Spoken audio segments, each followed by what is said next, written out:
everybody, welcome to the Comic Game Movie Show. My name is Deshaun, and today I'm here to follow up on my Halo Episode 1 review. This is my Halo Episode 2 review. Now, I say all the time on my channel, when I start watching a show, I watch the first 2 episodes to decide if I want to continue. And if I continue, then I review the full season of the show when it wraps up. Now there wasn't enough episodes for me to just talk about the first 2 episodes this time. So I said I was going to follow up and see if they improved upon the problems that they had in the first episode, which was many. And I gotta say, while the CGI for this Halo, for episode 2, was better, a bit anyways, it was good enough for, TV. It was better than CW and shit like that. It was really good. It was good enough. The story is just losing me. Now, I am not a Halo player. I've never played, I have played the Halo games. I played Infinite not that long ago, and I had a good time with it, got bored with it very quickly.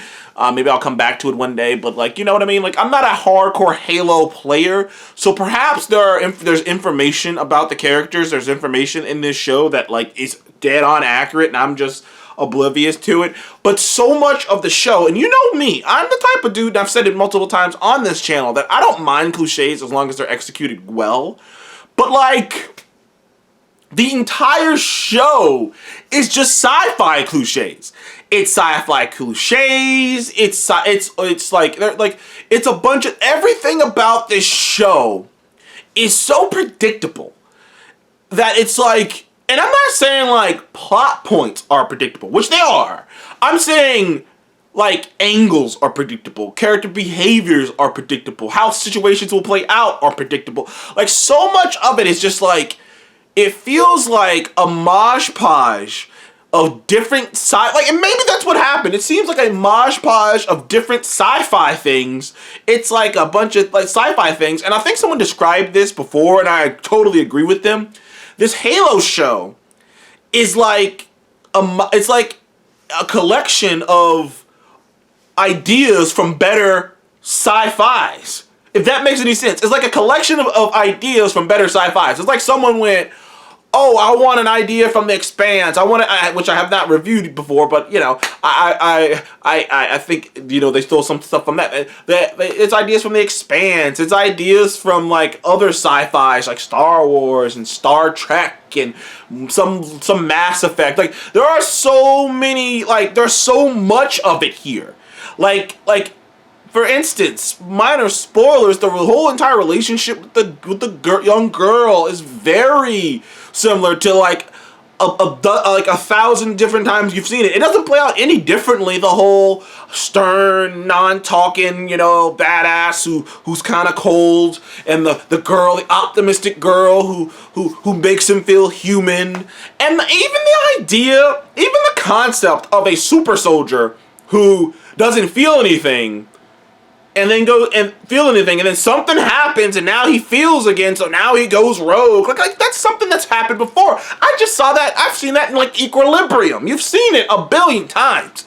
You've seen that story played out a billion times. Between him and the girl, between how he feels, between him reuniting with the guy who is the complete opposite of him. The entire show feels so try hard. If that makes any sense.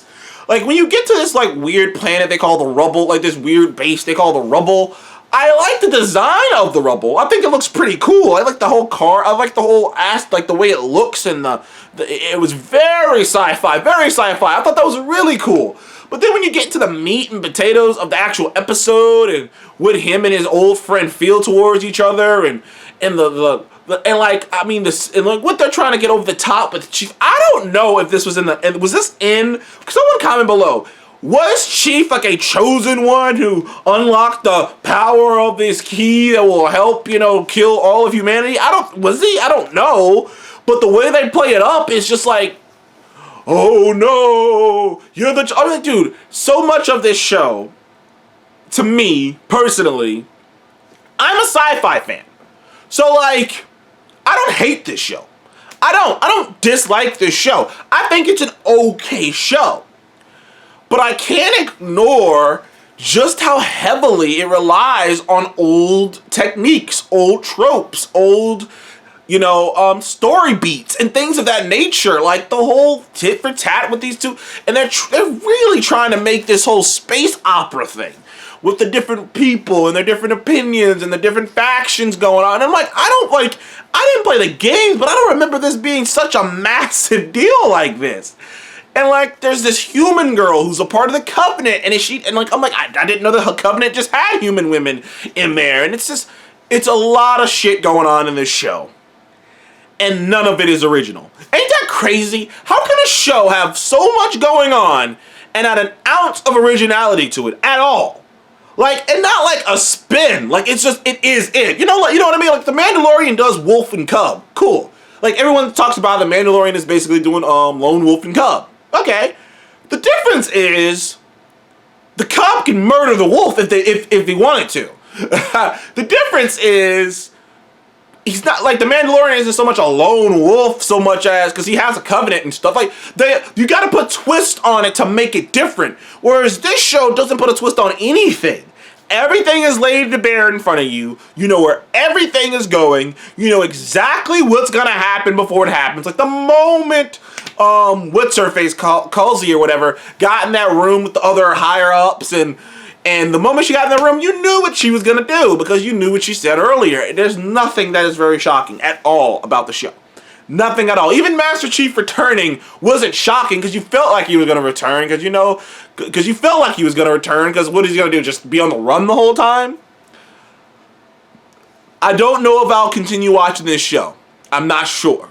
So far, it's very unimpressive.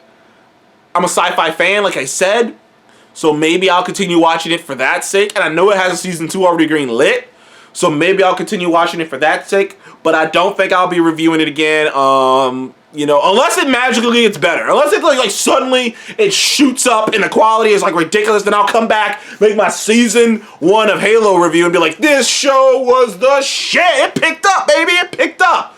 But I highly doubt I will.